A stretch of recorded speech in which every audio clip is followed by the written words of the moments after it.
Something that you may not have thought of is that there's a lot of people who can't move on this, because that's the people who've transitioned their own children. So those people are going to be like, the Japanese soldiers who were on Pacific Islands and didn't know the war was over. Right. They've got to fight forever. This is another reason why this is the worst social contagion that we'll ever have experienced. A lot of people have done the worst thing that you could do, which is to harm their children irrevocably because of it. Those people will have to believe that they did the right thing for the rest of their lives, for their own sanity and for their own self-respect. So they'll still be fighting.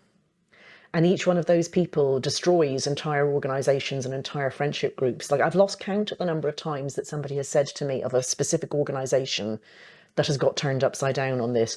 Oh, the deputy director has a trans child, or, oh, the journalist on that paper who does special investigations has a trans child, or whatever. The entire organization gets paralyzed by that one person. And it may not even be widely known at the organization that they have a trans child, but it will come out.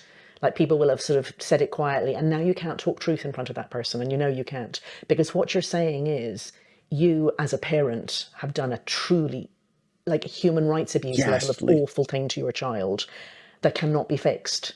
There are specific individuals who are really actively against women's rights here, and it's not known why they are, but I happen to know through the back channels that it's because they've trans their child.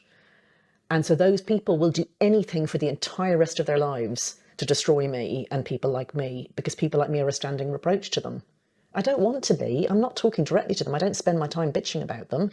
But the fact is that just simply by saying we will never accept NATO males in women's spaces, well, it's their son that we're talking about. And they've told their son that he can get himself sterilised and destroy his sexual function, and women will accept him as a woman.